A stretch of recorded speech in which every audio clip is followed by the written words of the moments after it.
मैं हूं हैदर वहीद और आप देख रहे हैं एजेंडा 360। आज हमें राना सनाउल्लाह साहब पीएमएन नून के सीनियर लीडर हैं ज्वाइन कर रहे हैं और साथ हमें आफ्ताब जहांगीर साहब पीटीआई के और हैदर जमान कुरैशी साहब पाकिस्तान पीपल्स पार्टी के ज्वाइन करेंगे। हमारे रेगुलर गेस्ट भी हैं। आज बात होगी कि ये जो अब आइंदा जो धड़ाबंदी अब हो गई है ऑपोजिशन में, तो आइंदा जो है वो हुकूमत को टफ टाइम किस तरह दिया जाएगा और असल कहानी जो है वो इस रिफ्ट की है क्या, इसके रूट्स क्या थे और बिलाखिर जो है ऐसा हुआ ही क्यों और क्या ये होना ही था। क्या शुरू से जो है ये बात समझ आ ही गई थी कि हदफ जो है वो बिल्कुल मुख्तलिफ हैं दोनों पार्टीज़ के, और क्या पीपल्स पार्टी शुरू से ही ना इस्तीफ़े और ना धरनों में इंटरेस्टेड थी, ना वोट को इज्जत दिलाने में इंटरेस्टेड थी। क्या पीपल्स पार्टी शुरू से असल में किसी चीज़ में इंटरेस्टेड थी कि कुछ स्टेटस इतना हो जाए कि कुछ कंसेशंस कहीं से मिल जाएं, या फिर ये बात बिल्कुल गलत है और पीएमएन नून जो है उसकी स्ट्रैटेजी कुछ इतनी फ्लॉड थी कि पाकिस्तान पीपल्स पार्टी को किनारा कशी करनी ही पड़ी अपनी साख और अपनी सियासत को बचाने के लिए। तो अब इसमें सच क्या है, इस पर आज हम बात करेंगे और आगे किस तरफ अपोजिशन की सियासत जा रही है और वो कितनी मायना खेज हो सकती है ये बात अवाम के लिए, अवाम के मसाइल के लिए। राना साहब आपसे शुरू। सर पहले तो थोड़ा सा अगर हम पहले से देखें इस बात को, तो आई थिंक मुल्क में शायद आप ही लोग थे जिनको ये अंदाजा नहीं था कि पीपल्स पार्टी कभी रिजाइन नहीं करेगी, सिंध हुकूमत कभी नहीं छोड़ेगी, कौमी असम्बली से इस्तीफे कभी नहीं देगी, धरने भी नहीं देगी, लॉन्ग मार्च शायद कर ले। ये मामला, ये बातें ऐसी थी जो आई थिंक बच्चे को पता था इसका, ये कोई किसी किस्म का ढका छुपा राज नहीं था। पीपल्स पार्टी जो है उसने अगर खुल के बात नहीं भी कही थी तो बॉडी लैंग्वेज में उनके हकायक, उनकी सोच, उनकी सियासत जो है वो चीख चीख के ये बोल रही थी। और इसमें अगर आपको ये बात नहीं समझ आई तो बात वही है कि अगर पहली दफा कोई आपको बेवकूफ बनाता है तो उसे शर्म आनी चाहिए, लेकिन आप जब बार बार बेवकूफ़ बनते हैं तो शर्म आपको आनी चाहिए। क्या कहेंगे आप? नहीं, देखें, इसमें तो कोई इतना राजदारी का मामला नहीं था। पीपल्स पार्टी ने 20 सितंबर को 2020 को जब पीडीएम बार्ज़ वजूद में आया तो उस दिन भी पीपल्स पार्टी ने ये बात कही थी कि वो इलेक्शन के बाइकआउट और इस्तीफ़ों के हक़ में नहीं है। पीपल्स पार्टी ने ये बात कही थी कि 1985 के इलेक्शन का बाइकआउट जो है उससे जो उन्होंने एक्सपीरियंस हासिल किया है, तो उनका ये ख्याल है कि इलेक्शन का बाइकआउट जो है वो नहीं होना चाहिए और ये हो भी नहीं सकता। बल्कि बराबर भुट्टो जरदारी साहब ने ये भी कहा कि हम अगर अपने लोगों को रोकेंगे भी तो शायद हम रोक ना पाएँ।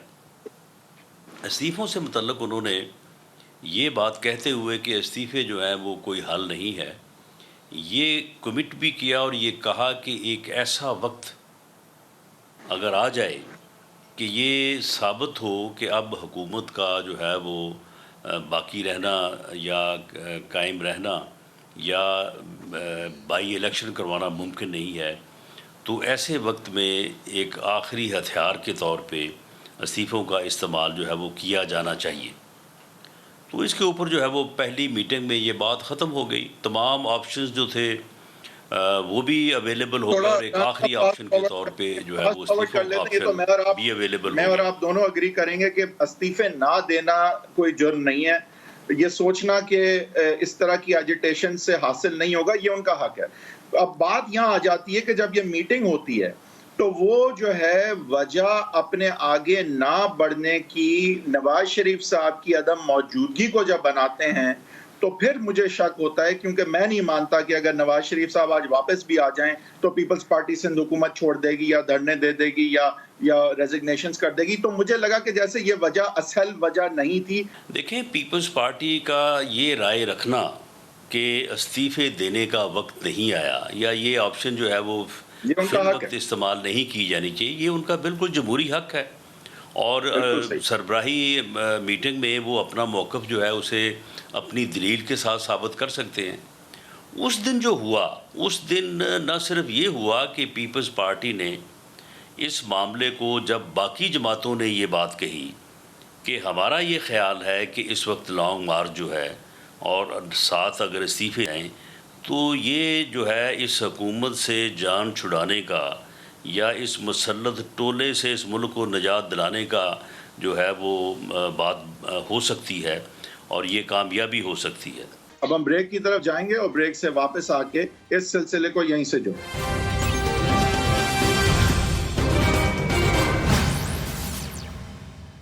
Welcome back from the break. जी राना साहब, देखें जिस तरह से ये मामलात हुए वहां पे शक ये हुआ कि क्या पीपल्स पार्टी दूसरी तरफ तो नहीं चली गई, क्योंकि बात रेजिग्नेशंस की तो है ही नहीं, वो तो डिफरेंस इन स्ट्रैटेजी जमहूरियत का हुस्न है और काफ़ी हद तक मैं पीपल्स पार्टी से एग्री भी करता हूँ उनकी स्ट्रैटेजीज से, उनके लिए वो स्ट्रैटेजीज वाकई बेहतर है। लेकिन जिस तरह से ये सब कुछ होता है तो उससे तासुर ये मिला कि बात सिर्फ रेजिग्नेशन से मना करने की नहीं बल्कि पीडीएम से जान के हवा निकालने की है। बात ये है सारी।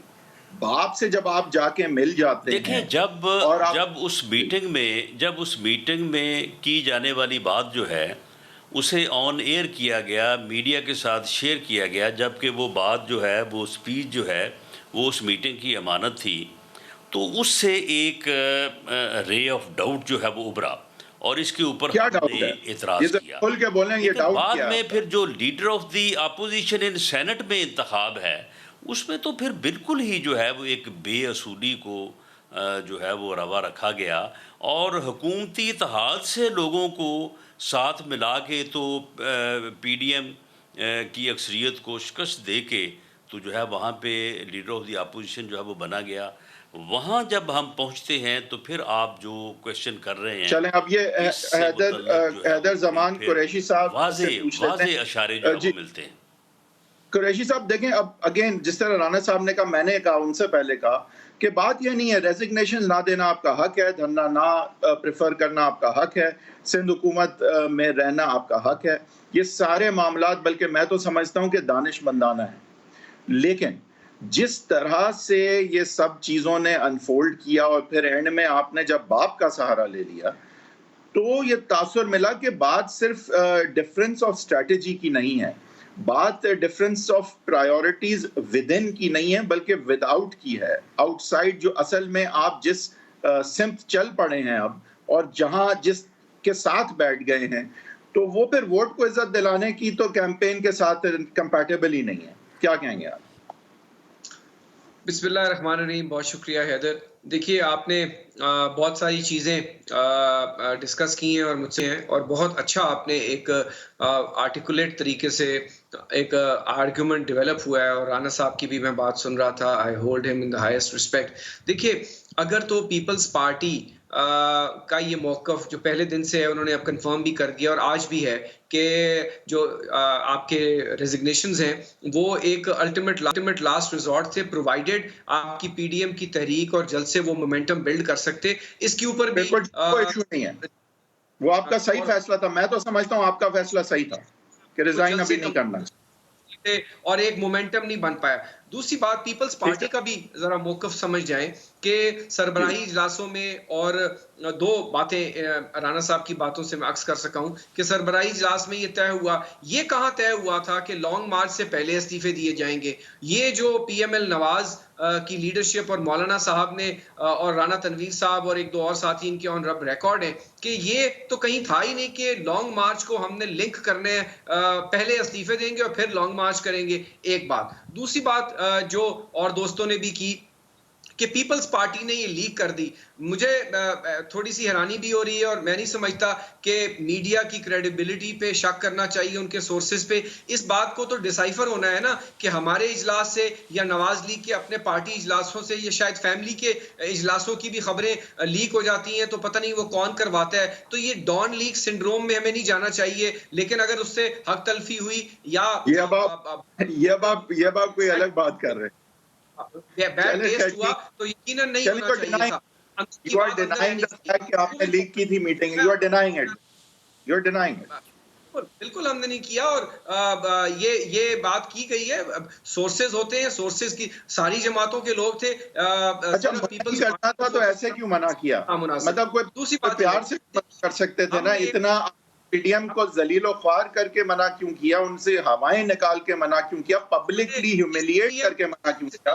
मना कर देते, अच्छा करते मना करके, ऐसे क्यों किया मना? तो पीडीएम इनकी उतनी है और हमारी कुछ नहीं है। ये पीडीएम ही है। हम 1.5 साल फोन कॉल्स करते थे, एक शहर से दूसरे शहर जाते थे। हमें नून लीग की सीनियर लीडरशिप जो है, हम इनके पीछे पीछे घूम रहे थे कि आए मिल बैठ के इकट्ठे हुए, और फिर हमने कहा पहला बजट पे टफ टाइम दें, दूसरे बजट पे टफ टाइम दें, कुछ नहीं हुआ। ये भी तारीख का हिस्सा है। अब आ जाए ये जो एक आर्गुमेंट है कि एक छोटी सी ऑपोजिशन लीडर की सीट, इस पे चेयरमैन बिलावल बड़ा वाजे मौकफ रख चुके हैं कि जो मीटिंग हुई थी जिसका ये जिक्र करते हैं, वो सिर्फ चेयरमैन सेनेट और डिप्टी चेयरमैन सेनेट के जो पीडीएम के कैंडिडेट्स हैं उनके कैंडिडेचर के लिए थी। वहां खाकान अब्बासी साहब ने और पीएमएल नवाज के दोस्तों ने इस बात का इजहार किया, जी आप हमें ऑपोजिशन लीडर का स्लॉट दें। तो राजा परवेज अशरफ साहब ने उनको वाशगाफ अल्फाज में कहा कि जनाब ये पार्टी लीडरशिप से मशावरत के बाद होगा। गो कि मैं जाती तौर पर पार्टी ये समझती है कि ऑपोजिशन लीडर का जो स्लॉट है वो एक पार्लियामेंट्री प्रैक्टिस है, वो रेवड़ियों की तरह नहीं बांटा जा सकता। यही वजह है कि हमजा शहबाज साहब थे या शहबाज शरीफ साहब थे, दोनों की ऑपोजिशन लीडर के लिए पाकिस्तान पीपल्स पार्टी ने 6 महीने फाइट की, प्रोविंशियल असेंबली में कमेटीज से रिजाइन कर दिया, नेशनल असेंबली में कमेटीज नहीं बनने दी जब तक उनको ऑपोजिशन लीडर, ये एक हक है। अगर ये समझते हैं कि ये ठीक है, लेकिन आपने इंसल्ट करके क्यों मना किया, इतना डंडोरा क्यों पीटा पब्लिक में, आपने मीडिया पे इस तरह से क्यों दिखाया कि पीडीएम जो है वो खत्म हो गई है? मुझे गुजारिश करने दें, मैं आपसे थोड़ा दूर बैठा हूं, थोड़ा मुझे गुजारिश करने दें। मैं ये गुजारिश करना चाहता हूं कि हमने एक छोटी सी सेनेट की ऑपोजिशन लीडर सीट के लिए 2 फाटा के लोग लिए, वो तो बाप पापिट के नहीं है। एक हमने जमात इस्लामी को लिया जो एब्सटेन कर रहे थे, दिलावर खान साहब ने वोट नहीं किया था, उनको हमने ऑपोजिशन बेंचेस पे ले आए। और अगर बाप पार्टी के अव्वल तो वो है नहीं, इंडिपेंडेंट लोग हैं। मुझे एक बात बताएं, और बड़ी दयानतदारी से, और राणा साहब आपने नून लीग का वोट भी ले लिया, आपने नून लीग के से जिसने गद्दारी की थी उसको अपने साथ मिला लिया। कैसे आप एक्सपेक्ट करेंगे कि भरोसे का रिश्ता रहेगा? तो 5 प्यारे सेनेटर पंजाब से बनवाए हैं विद पूरी पीएमएल पीटीआई की पार्लियामेंट्री पार्टी और काफ लीग के 10 एमपीएस की सपोर्ट लेके, उनकी अनगिनती है, वो सैकड़ों और दर्जनों में है। और वो नहीं, बट आपके खिलाफ तो नहीं बनाए ना, आपने तो नून को हरा दिया ना, आपने तो नून को हरा दिया उन्हीं के डिसेंडेंट्स को लेके, तो भरोसे का रिश्ता कैसे रहेगा? साहब को जानबूझ के खड़ा किया रखा। हम आपको कहते रहे, बिलावल साहब ने मरियम साहिबा से बात की, जरदारी साहब ने नवाज शरीफ से बात की, आपने पीटीआई का केपीके से इजाफी सेनेटर बनवा दिया और आपने फरतुल्लाह बाबर को हरवा दिया। ये भी एग्रीड और कमिटेड था। जिस तरह पंजाब में आपने 22 वोट पाकिस्तान पीपल्स पार्टी के कैंडिडेट को देने थे, राजा परवेज अशरफ साहब जो है खाकान अब्बासी साहब को कॉलें करते रह गए, कॉल नहीं उठाई, क्योंकि हमारा अरेंजमेंट हो चुका था पीटीआई का और पीएमएलक्यू का और पीएमएल नवाज का। लेकिन कुरैशी साहब, आपको राणा साहब के पास मुझे वापस जाना है। ये बताएं, आपको इस बात पे मैं आपको एक बात ऑफर करता हूं। मैं रज़ा गिलानी साहब को रिक्वेस्ट करूंगा, आप छोड़ दें पीएमएल नवाज को दे दें सेनेट में leader of the opposition slot. आप हमें जो है नेशनल असेंबली में बिलावल साहब को दे दें, और पंजाब से जो 5 सेनेटर मुंतखब करवाएं उनको रिजाइन करवाएं और इलेक्ट करवाएं बगैर पीटीआई और पीएमएलक्यू के वोटों के। अच्छा, मुझे ये बताएं कि आपको कितना फख्र है इस बात पे जो बिलावल भुट्टो जरदारी साहब ने मरियम नवाज के हवाले से कहा कि अगर मुझे उनकी बात करनी होती तो मैं अपनी सीनियर वाइस प्रेसिडेंट जो पार्टी के हैं उनसे कहता। अब ये बात जो है, how proud are you of that? ये बात जो उन्होंने की है, शायद इससे पहले बहुत कुछ दूसरी तरफ से कहा जा चुका था। सिलेक्टेड की बातें हुई, खानदानों तक बातें की गई, और जो कि नहीं होनी चाहिए। हम तो चाहते हैं कि वो जो एक अच्छा रिश्ता खानदान की बात आपने की, खानदान की बात आपने की। बिलावल भुट्टो जरदारी ने कहा कि एक लाहौर का खानदान है जो सिलेक्ट होता आया है। खानदान की उन्होंने नहीं बात की थी, आपने की थी। पाकिस्तान पीपल्स पार्टी को जिसका फाउंडर कायद जो है एक झुल्लू केस में एक ब्लैक वर्डिक्ट में हैंग कर दिया गया, दूसरे को जमहूरियत के लिए शहीद कर दिया गया। राणा साहब आपको स्ट्रैटेजी पे आ जाना है। ठीक है, आपने भी इल्जाम लगा दिए भरपूर, आपने भी भरपूर इल्जाम लगा दिए पीएमएल नून पे। राणा साहब, इनके आप इल्जामात का जिस हद तक जवाब देना चाहें उसका जवाब दे दें, लेकिन स्ट्रैटेजी थोड़ी सी समझाएं कि अब जो मुझे समझ आ रही है राणा साहब, मुझे जो ये समझ आ रही है कि मरियम नवाज काफी क्लियर नजर आती हैं कि वो पाकिस्तान पीपल्स पार्टी को अब बहुत ज्यादा गुंजाने के बाद और बहुत बार गुंजाइश देने के बाद और हद तक नारे उनके हक में लगाने के बाद, घड़ी खुदा बख्श पे जाने के बाद, हर तरह से मायूस होने के बाद, लेकिन अब मरियम नवाज का मुझे नजर ये आ रहा है कि वो बड़ी क्लियर हैं कि अब वो पीपल्स पार्टी को ये नहीं करने देंगी कि वो पीडीएम का भी फायदा उठाते जाएं और बाप से भी जाके मिल जाएं। तो अब वो चाह रही हैं, जो मुझे लग रहा है, और आप बताएंगे कि आपकी क्या स्ट्रैटेजी होगी। लग ये रहा है कि अब आप लोग पीपल्स पार्टी को कॉल आउट कर रहे हैं और आप अवाम के सामने दिखा रहे हैं कि कौन किधर खड़ा है और असल ऑपोजिशन कौन है और इस्टेब्लिशमेंट से मिली हुई ऑपोजिशन कौन है। आपकी स्ट्रैटेजी अब ये नजर आती है कि आप पीपल्स पार्टी के लिए एक कीमत जो है होनी चाहिए कि वो ये जो कर रहे हैं, और and you are basically asking them to pay a political price with the public. तो यही स्ट्रैटेजी है सर क्या, ताकि उनके बिहेवियर को जरा चेक किया जा सके कि वो पूरी तरह जाके बाप से ना मिल जाए। देखें, इसमें आर्गूमेंट्स तो हर साइड पे होते हैं। उन आर्गूमेंट्स को घुमा फिरा के करने से जो है वो कुछ हासिल नहीं होता।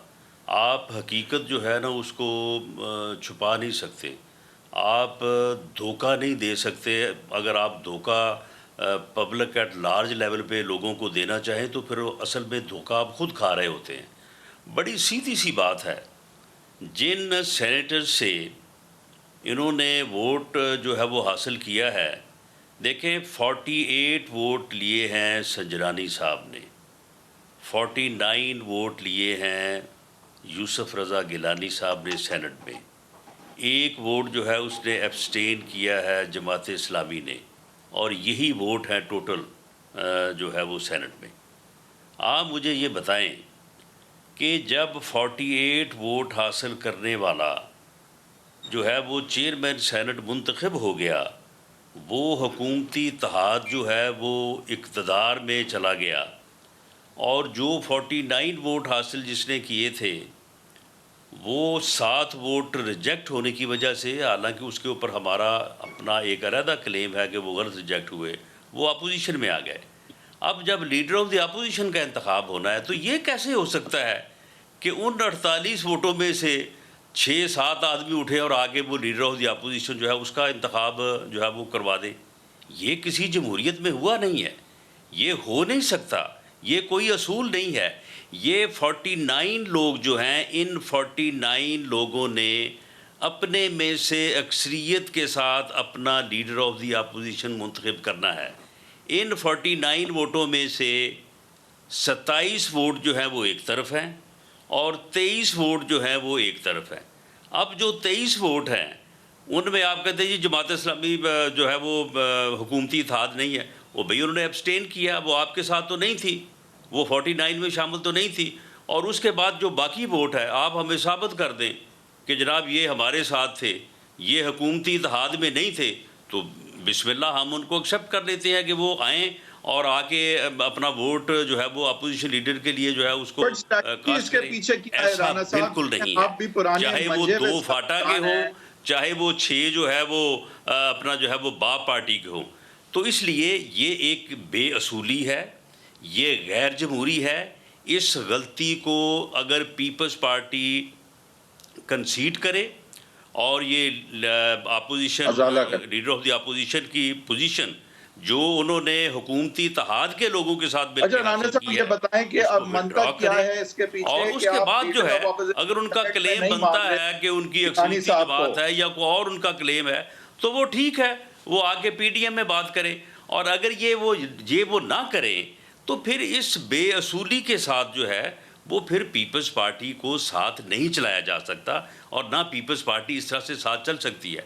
बाकी ठीक है कि जिस इस्तीफों के ऊपर आपकी राय क्या है, धरने के ऊपर आपकी राय क्या है, कब आप क्या चाहते हैं क्या नहीं चाहते, वो हर किसी की अपनी राय है, वो अपनी दलील के साथ वो साबित करे, दूसरों को कायल करे। नहीं ठीक है आपकी बात राना साहब, लेकिन अब आपको डर क्या है कि अगर आप इसी ऑपोजिशन फ्रेंडली ऑपोजिशन के साथ, बाप से मिली हुई ऑपोजिशन के साथ अगर नजर आते हैं तो वोट को इज्जत दो की नफी होती है और जब आप जाके वोट मांगेंगे तो लोग आपसे बोलेंगे कि ये क्या फ्रॉड किया आपने। तो आपको शायद ये डर है कि आप इस तरह नहीं नजर आना। देखिए ये पीडीएम जो है, आप देखें ना, पीडीएम जो है, जो अपोजिशन के लोग हैं उनको रिप्रेजेंट एक ऐसा अपोजिशन लीडर करे जो हुकूमती इत्तेहाद के वोटों से मुंतखब हुआ है।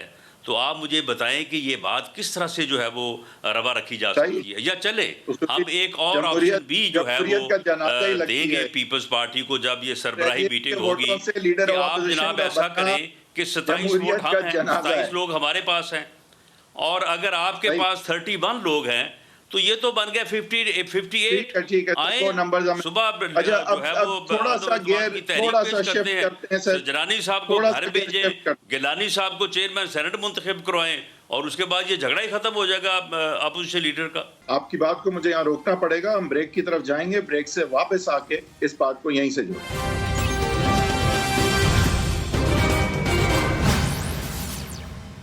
Welcome back from the break. Aftab Jahangir साहब पीटीआई के साथ हैं, कुछ कैबिनेट की रीशफल और खान साहब की हवाले से बात कर लेते हैं। जहांगीर साहब देखें, अभी थोड़ा सा प्रेशर तो कम हुआ है क्योंकि अपोजिशन के अपने मामलात हैं, their house is not in order. PML Noon अब कोशिश कर रही है कि 5 पार्टियों के एक इत्तेहाद के साथ अपना मौक़िफ़ और अपने नैरेटिव को पब्लिक के पास लेके जाए और उस पर कायम व दायम रहे, चाहे कोई पार्टी साथ आए या ना आए। लेकिन हमने देखा कि जहाँ तक गवर्नमेंट का रिस्पांस है, तो गवर्नमेंट का रिस्पांस तो देखें एक ही हो सकता है कि आप कीमतों को कम करें और आप अपनी परफॉर्मेंस को बेहतर करें, और इससे बेहतर पॉलिटिकल रिस्पांस नहीं हो सकता अपोजिशन को। इवन अगर आज थोड़ा सा उनका प्रेशर कम है, कल फिर ज़्यादा हो जाएगा। तो आप ये कैबिनेट की रीशफलिंग जो है उसको आप समझते हैं कि एतमाद उससे जो है वो बरकरार रहता है इन्वेस्टर्स का, आवाम का, जब वो तसलसल नहीं देखते किसी पॉलिसी का? तो आपके ख्याल से कैबिनेट रीशफलिंग जितनी खान साहब करते हैं, जैसे फील्ड प्लेसिंग चेंज कर रहे हो, तो ये एतमाद के लिए कैसा है मुल्क के लिए, और क्या यही आंसर है फिर? और बुज़दार साहब और मोहम्मद खान साहब की तो फील्ड प्लेसिंग चेंज नहीं होती, लेकिन बहुत शुक्रिया हैदर भाई कि आपने मुझे अपने प्रोग्राम में मौका दिया, और ये मेरे लिए बड़े ऑनर की बात है कि आज मैं पहली दफ़ा आपके प्रोग्राम में शिरकत कर रहा हूँ। और दूसरा ये कि सनाउल्लाह भाई को और कुरैशी साहब को दोनों को मेरा सलाम। तो लेकिन आपने पीडीएम का सवाल तो मुझसे किया नहीं, इसलिए कि उसकी गुंजाइश ही नहीं बची थी इनके आपस के अख्तलाफात के बाद। तो मैं ये समझता हूँ कि जो आपने सवाल मुझसे किया कि जो रीशफलिंग है, देखें अब इसके बाद मज़ीद गुंजाइश नहीं है क्योंकि टाइम बहुत थोड़ा रह गया है, क्योंकि अगले साल के बाद से हम इलेक्शन ईयर में चले जाएंगे, और जो मेन इश्यूज़ हैं इस वक्त पब्लिक का वो है महंगाई। अगर हमने महंगाई के ऊपर तवज्जो नहीं दी और उसको काबू करने की कोई कोशिश नहीं की तो यकीनन हमें उसका बहुत बड़ा नुकसान होगा, सियासी भी और समाजी, जो भी आप समझ सकते हैं कि इस वक्त हमें सबसे बड़ा नुकसान सिर्फ महंगाई की सूरत में हमारे सामने आएगा। अच्छा, जो अहमद अज़हर साहब को बनाया रीशफल करके, तो एक जो शिकायत थी लोगों को कि जी हफीज़ शेख साहब क्योंकि मुंतखब नुमाइंदे नहीं हैं तो शायद वो उनकी नफ्स पर इतना हाथ नहीं है, तो अब जो अहमद अज़हर साहब क्योंकि मुंतखब के मेंबर हैं पार्लियामेंट के और वज़ीर बने हैं, तो इन्हें ज़्यादा बेहतर सूरत हाल ग्राउंड की पता होगी। तो अब ये जो पॉलिसीज़ हैं इनके ऊपर खुसूसी तवज्जो दी जाए। और मेरी भी ये राय है क्योंकि हमें बड़ा मुश्किल होता है कि जब हम आवाम के पास जाते हैं और महंगाई के ऊपर जब हमसे कोई सवाल किया जाता है तो हम हमेशा से जो ये बात करते चले आ रहे हैं कि जी माजी की ये कुछ कोताहियाँ हैं जिसकी वजह से हमें ये देखना पड़ रहा है, तो ये अब आगे नहीं चल सकेगा बयानियाँ। तो इसलिए बेहतर यह है कि हमें, और हमारी पूरी कोशिश ये होनी चाहिए कि हम अपोजिशन को छोड़कर, क्योंकि अपोजिशन तो खुद ही आपस में उलझ गई है, हमें अपनी तरक्याती कामों की तरफ और महंगाई की तरफ तवज्जो देने की सख्त ज़रूरत है। और अगर मैं ये समझता हूँ कि अब टाइम बहुत थोड़ा है, ज़्यादा चेंजिंग करने के बजाय जो अब टीम बनाई है इसे मजबूत किया जाए और ये आवाम के मसाइल के ऊपर खुसूसी तवज्जो दें। तो ये टीम मजबूत करने में बुज़दार साहब का जाना जो है वो कार्ड्स पे नहीं है। अच्छा देखें हैदर भाई, बुज़दार साहब का होना या महमूद साहब का होना ना होना ये इतना बड़ा मैटर नहीं करता। नीचे नहीं, मतलब मैं ये कि जो पीछे पूरी टीम होती है आपकी, जैसे सारी चीज़ें हैं। राना साहब ये कह रहे हैं कि बुज़दार साहब ना होना एक ही बात है। सर देख, नहीं ये नहीं कह रहा, मैं ये नहीं कह रहा। आप ये कह रहे हैं अगर मैं बुज़दार साहब को हटा दें, हम हटा भी दें, बुज़दार साहब को हटा भी दें और फिर भी सूरत हाल काबू में ना आए तो बेहतर ये नहीं, क्योंकि ऑलरेडी टीम वर्क होता है और ये टीम वर्क ही है। अगर ये यकीनन अगर हम राना साहब गोइंग फॉरवर्ड अब विदाउट पीपल्स पार्टी क्या फैसले हुए हैं सर, कि क्या अभी भी हम इस्तीफों और लॉन्ग मार्च की सियासत को देखेंगे?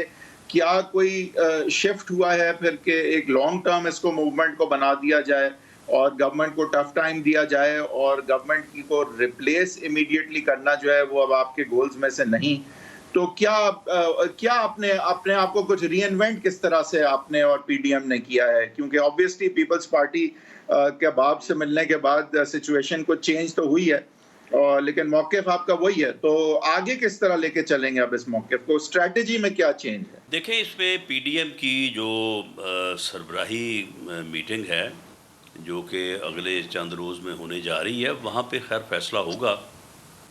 मैं अपने तौर पे तो इस पोजीशन में नहीं हूँ कि मैं यहाँ पे कोई फ़ैसला जो है उसको जो है वो बता सकूँ, लेकिन एक पॉलिटिकल वर्कर होने के नाते मैं समझता हूँ कि तहरीक जो है वो पीडीएम में जमातें 10 हों या 9 हों या 8 हों या 7 हों, तो इससे फ़र्क नहीं पड़ता।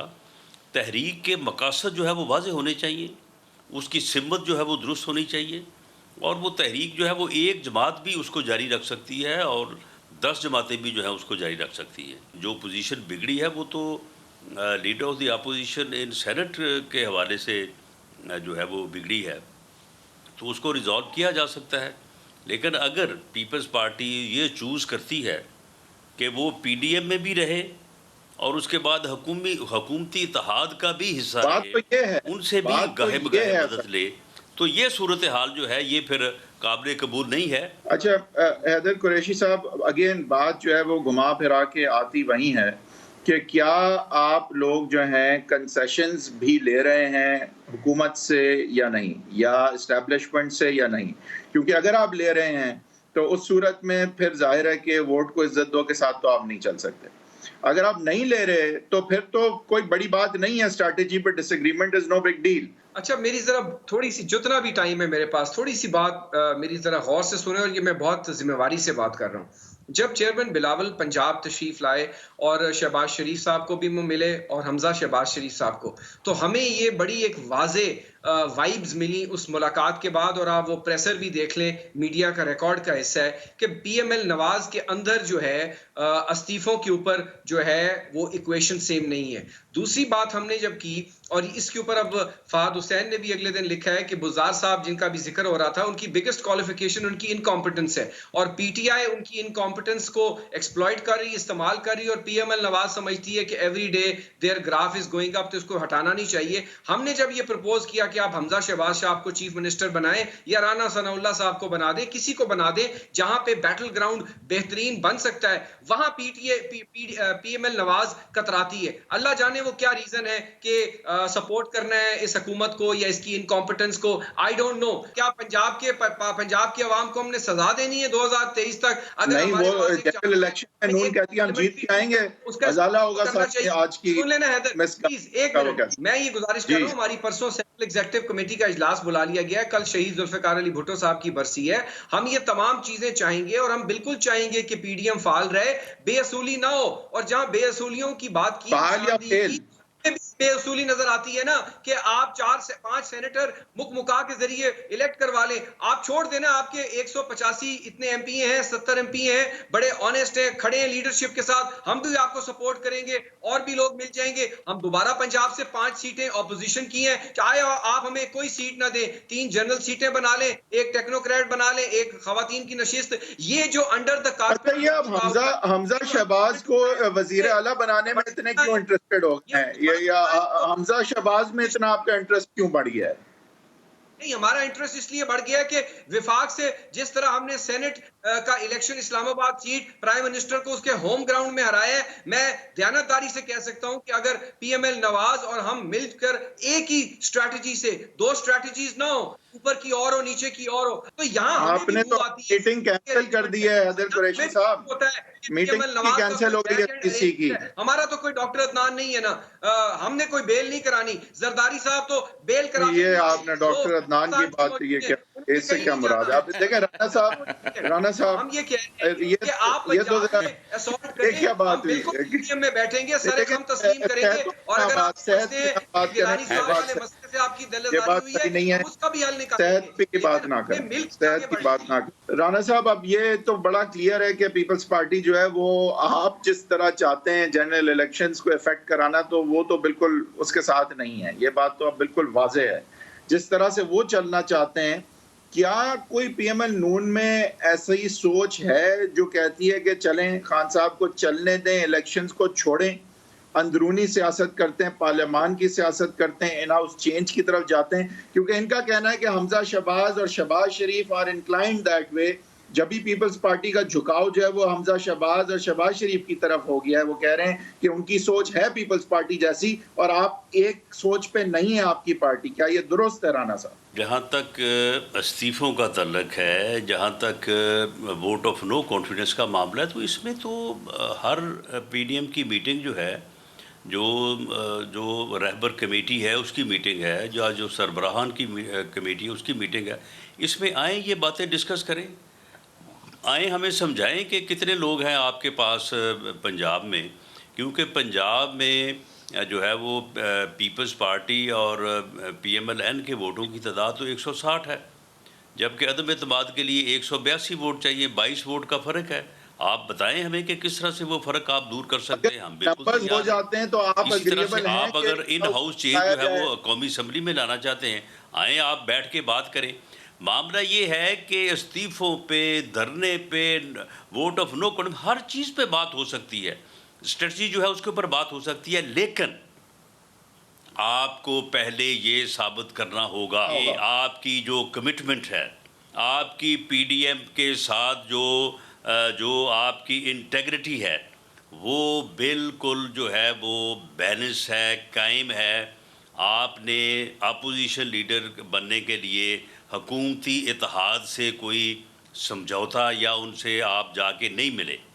आप इस बात को जो है वो साबित करें, उसके बाद आए बैठ के ये सारी बातें जो है ये हो सकती है। साहब यही बात है जो राना साहब कह रहे हैं कि अपनी इंटेग्रिटी, वो कह रहे हैं कि आपको साबित करनी होगी, पीएमएल नून आपकी इंटेग्रिटी से मुतमईन नहीं।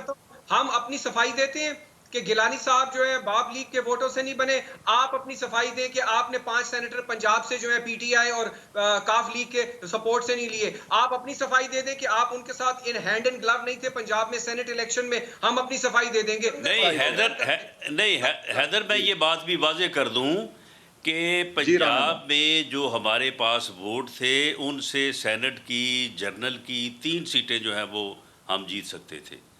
हमने 3 के जो है वो अपने कागज़ रखे और बाकी जो लोग थे उनको विड्रॉ कर लिया, और वो जो 3 हमारे कैंडिडेट थे उनका पार्टी के ऊपर प्रेशर था, बड़े सीनियर लोग थे कि जी अगर आपने हमें टिकट दिया है तो फिर आप हमारे ऊपर इत्तफा करें। जब आपकी सीटें 3 हैं तो फिर आपने 4 या 5 या 6 लोगों को क्यों खड़ा करना है? वो अगर आप खड़ा करेंगे तो हमें जो है वो इफेक्ट करेगी। यही तो पता चलना तो वहाँ पे कोई किसी के साथ समझौता नहीं हुआ और कोई किसी के साथ जो है वो कोई वोट लेन देन नहीं हुआ। हमारी जितनी सीटें बनती थी उतनी हमने हासिल की हैं। 5 बनती थी, 5 और जो टेक्नोक्रेट की सीट है उसके ऊपर उन्होंने भी एक आदमी का कागज जमा कराया, हमने भी एक ख्वातीन के ऊपर भी ऐसे ही हुआ। तो ये सूरत हाल जो है इसको से आप मैच नहीं कर सकते। पीपल्स पार्टी अपनी इस गलती को मैं एक सियासी कारकुन के तौर पे कह रहा हूँ कभी नहीं छुपा सकेगी, कभी नहीं डिफेंड कर सकेगी। इसके लिए एक ही रास्ता है कि उसको गलती तस्लीम करे और उसको विड्रॉ करे। मुझे ये एक बात नहीं समझ आती कुरैशी साहब, मुझे एक बात समझा दें। आपको जो करना होता है आप पहले कर गुजरते हैं और वो कर गुजरने के बाद कहते हैं पीडीएम को बचा लो, पीडीएम को बचा लो। पहले उसकी टांगे खुद जो है वो खींच के फिर कहते हैं पीडीएम को बचा लो, और कहते हैं नून देखें पीडीएम को नुकसान पहुंचा रही है हमसे लड़के। भाई वो आपसे लड़ रही है क्योंकि आप बाप के साथ मिल गए हैं, इसलिए लड़ रही है आपसे। तो आप कहते हैं हमसे लड़ो, पीडीएम को कमजोर कर रहे हो।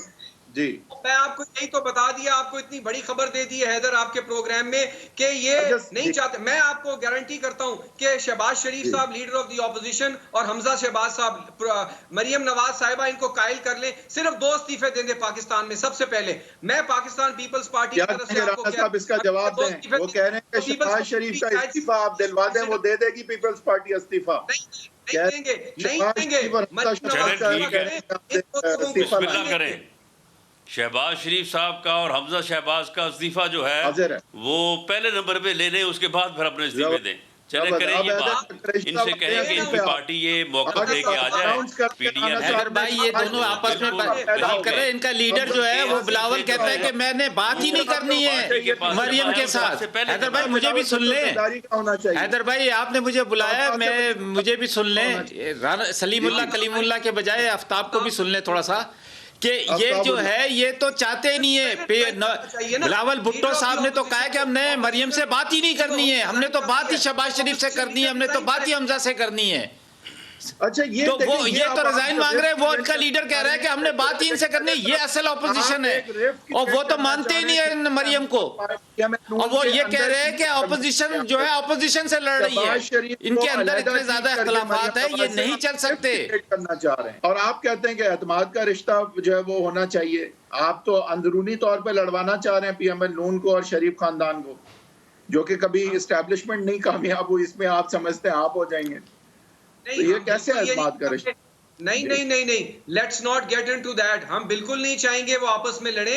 मैं आपको एक पॉइंट ऑफ व्यू बता रहा हूं कि देखिए ये मैं कोई अनहोनी बात तो नहीं बता रहा, आप खुद बता रहे हैं, और उनका एक स्टेटेड पोजीशन रही है। राणा साहब जो हैं दोनों साइड्स को बड़ी बहुत बहुत शुक्रिया राणा सैदी। आखिरी बात है कि राणा साहब ने कहा शहबाज शरीफ का पहला इस्तीफा होगा, हमजा शहबाज का दूसरा इस्तीफा होगा, तीसरे से लेके 100 तक फिर पीपल्स पार्टी के होने होंगे। और हैदर कुरैशी साहब आप ये अपनी लीडरशिप से पूछें, वो तैयार हैं इस्तीफे के लिए। अगर आप हमजा शहबाज और शहबाज शरीफ के इस्तीफे के बाद इस्तीफे देने को तैयार हैं तो हमजा शहबाज और शहबाज शरीफ का इस्तीफा राना सनाउल्लाह ने पेश कर दिया है यहाँ पे। अब देखते हैं कि पीपल्स पार्टी का इस्तीफे इसके बाद भी ऑफर होते हैं या नहीं। बहरहाल ये ऑफर तक की बात शायद महदूद रह जाए, अगले शो में इसको फॉलो अप करेंगे। नाज़रीन आपका शुक्रिया, मेरे गेस्ट का शुक्रिया जिन्होंने हमें ज्वाइन किया। इंशाल्लाह अगले हफ्ते 7:05 पे जुम्मे के रोज फिर